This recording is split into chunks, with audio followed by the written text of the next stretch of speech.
Mi padre me echó de casa por querer ser programador. Trabajé lavando platos y de guardia nocturno durante años. Pero ahora regresé y compré su casa. Los convertí en mis inquilinos y les tripliqué el alquiler. Tengo 28 años, dirijo mi propia empresa de tecnología, y lo que voy a contar probablemente suena como una de esas historias de venganza que ves en las películas, pero te juro que cada palabra es verdad. Hace 6 años mi vida cambió completamente. Y todo empezó con una conversación de mierda con mis padres en la mesa del comedor de la casa donde crecí. Supongo que debería empezar por ahí, cuando todavía creía que mis padres me apoyarían sin importar que tenía 22 años y estaba en mi segundo año de universidad, estudiando administración de empresas porque eso era lo que mi padre, Richard, había decidido para mí desde que tengo memoria. Mi madre, Patricia, siempre estuvo de acuerdo con él en todo. Básicamente era como su eco humano. Mi padre tenía esta obsesión con que yo me convirtiera en un ejecutivo exitoso. Ya sabes, traje caro, oficina en un piso alto, ese tipo de cosas. El problema es que yo odiaba cada segundo de esas clases de negocios. Me la pasaba, soñando despierto mientras el profesor hablaba de fusiones y adquisiciones, y lo único que realmente me emocionaba era cuando llegaba a mi cuarto y podía sentarme frente a mi laptop a programar. Llevaba como un año enseñándome programación por mi cuenta, viendo tutoriales en YouTube, tomando cursos gratis en línea, y la verdad es que se me daba bien. No sé, simplemente tenía sentido para mí, de una forma que los negocios nunca tuvieron. Podía pasar horas escribiendo código sin aburrirme, resolviendo problemas, construyendo cosas. Mi novia Sofía, llevábamos saliendo como año y medio en ese momento, siempre me decía que nunca me había visto tan feliz como cuando estaba programando, y tenía razón. Entonces decidí que era momento de hablar con mis padres sobre cambiar de carrera. Pensé que tal vez lo entenderían, que verían que esto era lo que realmente me apasionaba y que tenía futuro en la industria tecnológica. Dios, qué ingenuo fui. Recuerdo perfectamente esa noche. Era un domingo. Estábamos cenando pollo asado o algo así, y yo tenía el estómago hecho nudo porque sabía que iba a soltar la bomba.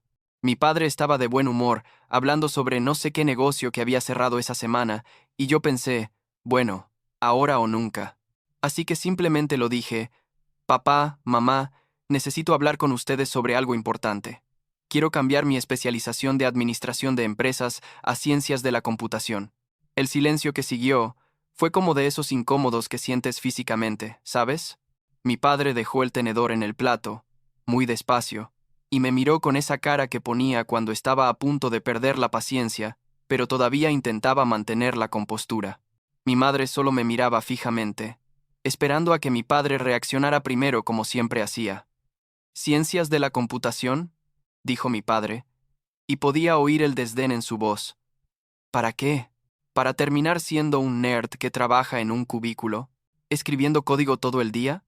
Marcus, te estamos pagando una educación para que seas alguien importante, no para que te sientes frente a una computadora como un técnico cualquiera. Intenté explicarle que la tecnología era el futuro, que los programadores ganaban buen dinero, que había muchísimas oportunidades. Pero él no quería escuchar nada. Mi madre se sumó diciendo que habían invertido mucho dinero en mi educación y que ya habían planeado mi futuro, que yo debería estar agradecido por las oportunidades que me estaban dando. La conversación escaló rápidamente, con mi padre gritándome que era un desagradecido y que estaba tirando mi vida a la basura por un capricho.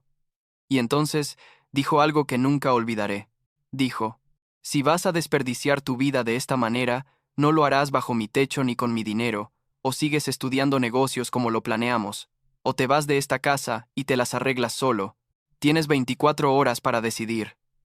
Me quedé ahí sentado, completamente, en shock, esperando que mi madre dijera algo, que defendiera a su hijo, pero ella solo asintió, y agregó que tal vez un poco de vida real me haría madurar y darme cuenta de lo equivocado que estaba. No podía creerlo. Literalmente no podía procesar que mis propios padres me estaban echando de la casa por querer estudiar algo diferente. Esa noche llamé a Sofía llorando, lo cual es vergonzoso admitir, pero así fue. Ella vino, y nos quedamos despiertos hasta las 3 de la mañana, hablando sobre qué hacer. También llamé a mi mejor amigo Derek, que había sido mi amigo desde la preparatoria, y él sin dudarlo me dijo que podía quedarme en su apartamento el tiempo que necesitara. Tenía un lugar pequeño, como a 40 minutos de la universidad, pero era mejor que nada. Las siguientes 24 horas fueron surrealistas. Seguí esperando que mis padres reconsideraran, que dijeran que habían exagerado, pero no pasó. Mi padre ni siquiera me dirigió la palabra. Mi madre pasó por mi cuarto, una vez mientras yo empacaba y solo dijo que esperaba que aprendiera mi lección. Metí toda mi ropa en 2 maletas grandes, agarré mi laptop, algunos libros, y eso fue todo. 22 años de mi vida en esa casa, reducidos a 2 maletas. Derek fue increíble, la verdad. Su apartamento era diminuto, un estudio básicamente, pero compartió su espacio, sin quejarse, ni una vez. Dormía en el sofá mientras él tenía la cama, aunque él me ofrecía turnarnos todo el tiempo. Sofía también estuvo ahí constantemente, trayéndome comida, ayudándome a buscar trabajo, solo siendo un apoyo emocional enorme. El problema era que sin el apoyo financiero de mis padres, no podía pagar la universidad. Intenté solicitar préstamos estudiantiles, pero el proceso era complicado y largo, y necesitaba dinero ya. Entonces tuve que tomar la decisión más difícil de mi vida hasta ese momento y dejar la universidad. Fue como un golpe al estómago, porque había trabajado duro para llegar ahí, pero simplemente no había forma de seguir sin dinero. Conseguí trabajo en un restaurante llamado Sunnyside Diner, uno de esos lugares que nunca cierran y donde básicamente contratan a cualquiera. Me pusieron a cocinar hamburguesas y lavar platos por salario mínimo. Creo que eran como $7 con algo la hora. El gerente, un tipo llamado Harold, que tenía como 50 años y llevaba como 20 años trabajando ahí, era decente conmigo. Me dio todos los turnos que pude manejar, lo cual aprecié aunque significara trabajar tipo 50 horas a la semana. Pero aquí está la cosa. Incluso trabajando tiempo completo en el restaurante, apenas podía pagar mi parte del alquiler y comida. Derek no me cobraba mucho, pero yo no quería abusar de su generosidad, y además tenía mis propios gastos. Así que conseguí un segundo trabajo como guardia de seguridad nocturno en un edificio de oficinas. Era de 11 p.m. a 7 a.m., 4 noches a la semana. Básicamente mi horario era una locura. Trabajaba en el restaurante desde las 7 a.m. hasta las 3 p.m., dormía unas horas, y luego iba al trabajo de seguridad. No voy a mentir. Esos meses fueron los más difíciles de mi vida. Estaba agotado todo el tiempo, viviendo básicamente de café y comida del restaurante que me dejaban llevar a casa. Sofía seguía conmigo, lo cual todavía me sorprende porque honestamente yo era un desastre en ese momento. Ella estaba en la universidad todavía, sus padres la apoyaban económicamente, pero pasaba todo su tiempo libre conmigo, ayudándome a no volverme loco. Había días donde literalmente pensaba en llamar a mis padres y decirles que tenían razón, que volvería a estudiar negocios, lo que fuera con tal de no tener que vivir así. Pero algo dentro de mí se negaba a darles esa satisfacción. Además, seguía programando en mis ratos libres, que no eran muchos pero los aprovechaba. Durante mis turnos de seguridad, cuando no había nada que hacer, sacaba mi laptop y practicaba código, las cosas. Empezaron a cambiar como 6 meses después de haberme mudado con Derek. Había un cliente regular en el restaurante, un tipo llamado Brandon que venía cada mañana por café y waffles. Siempre era amigable conmigo, dejaba buenas propinas, ese tipo de persona. Un día me vio con mi laptop durante mi descanso. Estaba trabajando en un proyecto personal y se acercó a preguntarme qué estaba haciendo. Le expliqué que estaba aprendiendo programación por mi cuenta, que había tenido que dejar la universidad, pero seguía estudiando en mi tiempo libre. Brandon me hizo un montón de preguntas sobre lo que sabía hacer, qué lenguajes conocía, ese tipo de cosas. Resultó que él trabajaba en recursos humanos para una startup de IT, una empresa pequeña que estaba creciendo y necesitaban gente.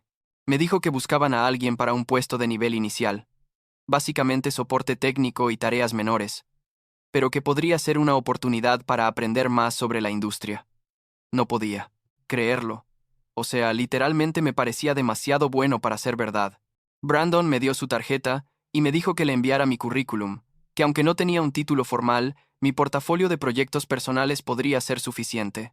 Pasé toda esa noche arreglando mi currículum y mi portafolio, pidiéndole a Sofía que revisara todo como 1000 veces. La entrevista fue 2 semanas después. Estaba nerviosísimo, había comprado una camisa barata en una tienda de segunda mano porque no tenía ropa profesional. Conocí a Rebecca, que era la gerente del departamento de IT, una mujer de como 35 años que parecía súper seria pero resultó ser bastante cool. Me hizo preguntas técnicas, algunas las respondí bien, otras las cagaré completamente, y honestamente pensé que no había ninguna posibilidad de que me contrataran. Pero Brandon había hablado bien de mí, y creo que Rebecca vio algo en mí que valía la pena. Me llamaron 3 días después para ofrecerme el trabajo. Salario no era increíble, como $15 la hora, pero era el doble de lo que ganaba en el restaurante. Me dieron un horario normal de lunes a viernes de 9 a 5, que sonaba como un lujo después de mis horarios caóticos. Acepté inmediatamente, y le di mi renuncia a Harold en el restaurante. Él se alegró por mí. La verdad, me dijo que siempre supo que yo estaba destinado a cosas mejores que voltear hamburguesas. Seguí trabajando como guardia de seguridad por un tiempo, porque necesitaba el dinero extra y porque no quería arriesgarme con solo un trabajo en caso de que las cosas no funcionaran. Los primeros meses en la empresa fueron intensos. Básicamente estaba aprendiendo todo sobre la marcha, haciendo un montón de preguntas, quedándome tarde para estudiar y entender mejor los sistemas. Rebecca notó mi dedicación y empezó a darme proyectos más complejos, tareas que normalmente no le darían a alguien en mi posición. Yo las tomaba todas, sin importar cuán difíciles fueran, porque sabía que esta era mi oportunidad de probar lo que podía hacer. Como 6 meses después de entrar, me ofrecieron una posición de tiempo completo con salario fijo en lugar de por hora. Era tipo $45,000 al año, lo cual puede no sonar como mucho, pero para mí en ese momento era una fortuna. Finalmente pude dejar el trabajo de seguridad nocturno, empezar a dormir como una persona normal y hasta pude mudarme a mi propio apartamento pequeño. Derek estuvo feliz por mí, aunque creo que extrañaba tenerme ahí. Nos habíamos vuelto incluso más cercanos durante esos meses. La verdadera oportunidad llegó como 1 año y medio después.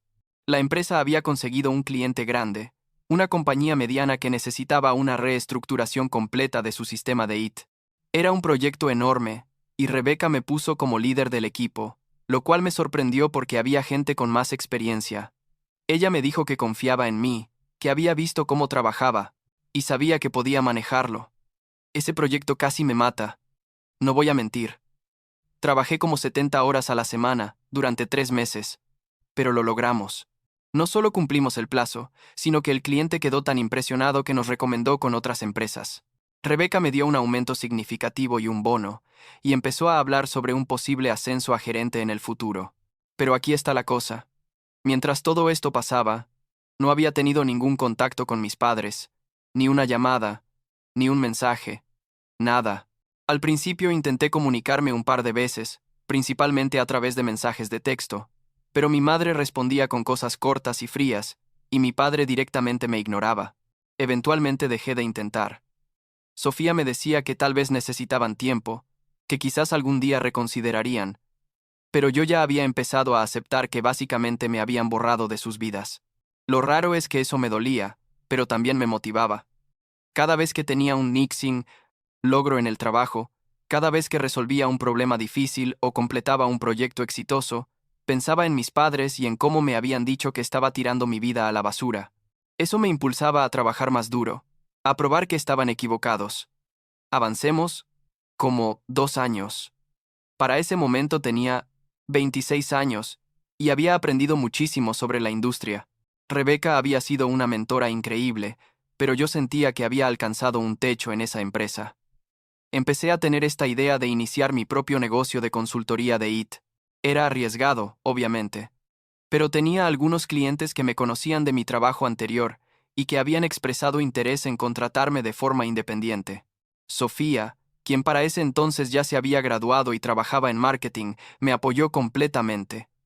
Derek también, él siempre había creído en mí. Renuncié a mi trabajo, lo cual fue difícil porque le debía mucho a Rebecca, pero ella lo entendió y me dijo que siempre podía contar con ella como referencia. Inicié mi empresa con mis ahorros, que no eran muchos pero suficientes para empezar. Los primeros 6 meses fueron aterradores. Había semanas donde no sabía si tendría suficiente trabajo para pagar mis cuentas, pero poco a poco empecé a conseguir más clientes, a construir una reputación. Contraté a mi primer empleado después del primer año, luego a otro, y otro, para cuando cumplí 28 años. Mi empresa tenía 15 empleados y facturábamos tipo 7 cifras al año. No puedo explicar cómo se sentía. Pasé de literalmente no tener dónde vivir a dirigir una empresa exitosa en solo 6 años. Sofía y yo nos habíamos comprometido para ese entonces. Estábamos planeando la boda. Derek trabajaba conmigo en la empresa. Le había ofrecido un puesto porque sin él nunca hubiera sobrevivido esos primeros meses difíciles. Todo iba increíblemente bien. Y entonces, pasó algo que no esperaba. Estaba navegando por internet un día, buscando no sé qué, y de casualidad vi que la casa de mis padres estaba en venta. La reconocí inmediatamente en las fotos del anuncio. Sentí algo raro en el pecho, como una mezcla de nostalgia y amargura. Leí la descripción y vi que estaban pidiendo tipo $450,000, lo cual era razonable para esa zona. No sé qué me pasó por la cabeza, pero empecé a pensar en comprarla. Tenía el dinero, mi empresa iba bien, y había ahorrado bastante. La idea de ser dueño de la casa donde crecí, la casa de la que me echaron, tenía algo de poético, ¿sabes? Hablé con Sofía sobre esto, y ella pensó que era una locura. Me preguntó para qué querría hacer eso, pero también dijo que me apoyaría en lo que decidiera. Contraté a un abogado y a un agente inmobiliario, e hice una oferta a través de ellos sin revelar mi identidad. Usé el nombre de mi empresa para la transacción. Mantuve todo súper profesional y distante. La oferta fue aceptada sin problemas. Mis padres probablemente ni siquiera vieron mi nombre en ningún documento. El proceso de cierre tomó como 1 mes y medio. Durante todo ese tiempo, no pude evitar pensar en qué haría una vez que fuera oficialmente el dueño. Parte de mí quería simplemente venderla y olvidarme de todo, pero otra parte, la parte que todavía estaba enojada por todo lo que había pasado, quería que supieran lo que había logrado a pesar de ellos. El día que firmamos los papeles finales, decidí que era momento de visitarlos. No les había avisado. Simplemente me presenté en la casa, mi casa técnicamente, un sábado por la tarde. Toqué el timbre y mi madre abrió la puerta. La expresión en su cara cuando me vio fue de shock total. Marcus, dijo, y se quedó ahí parada sin saber qué hacer. Mi padre apareció detrás de ella y preguntó quién era. Cuando me vio, su cara se puso dura, esa expresión fría que conocía tan bien. ¿Qué quieres?, dijo, sin ningún rastro de calidez. Ni siquiera un ¿cómo estás? Después de 6 años. Les dije que necesitábamos hablar, y ellos de mala gana me dejaron entrar. La casa se veía diferente, más vacía, como si ya hubieran empacado algunas cosas. Nos sentamos en la sala, ese mismo lugar donde tantas veces habíamos tenido cenas familiares, y el ambiente era incómodamente tenso. Mi padre empezó diciendo que esperaba que hubiera aprendido mi lección, que probablemente estaba ahí para disculparme y pedirles ayuda. La arrogancia en su voz me hizo hervir la sangre. Mi madre asintió, diciendo que siempre habían sabido que yo volvería cuando la vida real me golpeara. Los dejé hablar, los dejé asumir lo que quisieran, y entonces les solté la bomba. Les dije que no estaba ahí para disculparme ni para pedir ayuda. Les dije que había construido una empresa exitosa de IT, que ganaba más dinero del que ellos probablemente habían imaginado, y que había comprado su casa. El silencio que siguió fue delicioso. No voy a mentir. Mi padre me miró como si le hubiera hablado en otro idioma. Mi madre preguntó qué quería decir con que había comprado su casa. Les expliqué que la transacción se había cerrado esa misma semana, que yo era ahora oficialmente el dueño de la propiedad y que ellos técnicamente eran ahora mis inquilinos. Mi padre se puso rojo. Podía ver las venas en su cuello. Empezó a gritar que eso era imposible, que no podía ser verdad, que era algún tipo de broma cruel. Saqué los documentos que mi abogado me había preparado y se los mostré. Todo estaba ahí, legal y oficial. Les dije que habían juzgado mal mi decisión de estudiar computación, que me habían echado de la casa por seguir mi pasión, y que ahora esa misma pasión me había llevado a ser su landlord. La ironía era casi demasiado perfecta. Mi madre empezó a llorar, diciendo que éramos familia, que cómo podía hacerles esto. Y ahí está la cosa, esa palabra, familia. Me reí. No pude evitarlo. Les dije que ellos habían terminado con cualquier concepto de familia 6 años atrás, cuando me dieron 24 horas para salir de sus vidas. Entonces, les di las opciones. Podían quedarse como inquilinos, pero yo iba a triplicar el alquiler a precio de mercado, porque seamos honestos, si iban a vivir en mi propiedad, iban a pagar lo justo, o podían buscar otro lugar para vivir. Les di 30 días para decidir. exactamente 30 días más de los que ellos me dieron a mí. Mi padre intentó negociar, por supuesto. Intentó apelar a que éramos sangre, que él me había criado, que le debía algo. Le recordé cada palabra hiriente que me había dicho, cada vez que me menospreciaron mi decisión, cómo me dejaron prácticamente en la calle. Le dije que no le debía nada, que cada cosa que había logrado la conseguí a pesar de ellos, no gracias a ellos. Me fui de esa casa sin mirar atrás. Las manos me temblaban mientras conducía de regreso a mi apartamento. Una mezcla de adrenalina, rabia y algo que no puedo describir bien. Sofía estaba esperándome y simplemente me abrazó sin decir nada. Sabía que lo necesitaba. Eso pasó hace como 3 meses. Mis padres decidieron quedarse y pagar el alquiler aumentado. Supongo que no tenían muchas opciones. No hemos hablado desde ese día más allá de las comunicaciones necesarias sobre la propiedad, que manejo a través de mi administrador de propiedades, porque honestamente no quiero lidiar con ellos directamente. La gente me pregunta si me siento bien con lo que hice, si no fue muy duro o vengativo. La verdad es que no lo sé. Parte de mí siente que fue justicia, que finalmente les mostré que estaban equivocados sobre mí y sobre mis decisiones. Otra parte se siente vacía, como si hubiera ganado una batalla, pero perdido algo más grande en el proceso. Sofía me dice que eventualmente necesitaré procesar todo esto de forma más saludable. Tal vez incluso considerar algún tipo de terapia. Derek piensa que hice lo correcto, que mis padres necesitaban aprender una lección sobre cómo tratan a la gente. Rebecca, con quien todavía mantengo contacto, me dijo que entendía mi enojo, pero que cuidara de no dejar que la amargura me consumiera. Lo que sí sé es esto. Cada vez que paso frente a esa casa ahora, no siento nostalgia ni tristeza. Siento algo como satisfacción, mezclado con una tristeza rara que no se va. Probé que podía tener éxito siguiendo mi propia ruta, probé que mi padre estaba completamente equivocado sobre mí, pero al mismo tiempo, no recuperé una familia. Solo gané una propiedad y una sensación de victoria que no se siente tan dulce como pensé que sería. Sofía y yo nos casamos el próximo año. Derek es mi padrino. Mi empresa sigue creciendo. La vida es buena objetivamente hablando.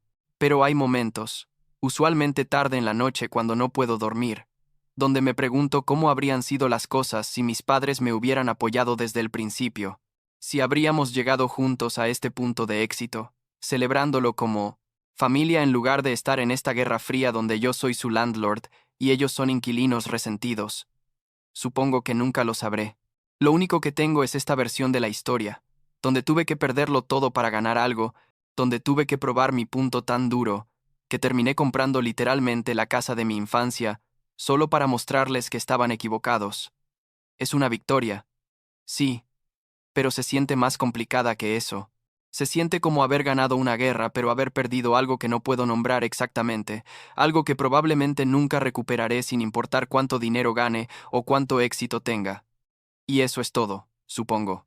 Esa es mi historia de cómo pasé de ser echado de mi casa a los 22 años a ser el dueño de esa misma casa 6 años después.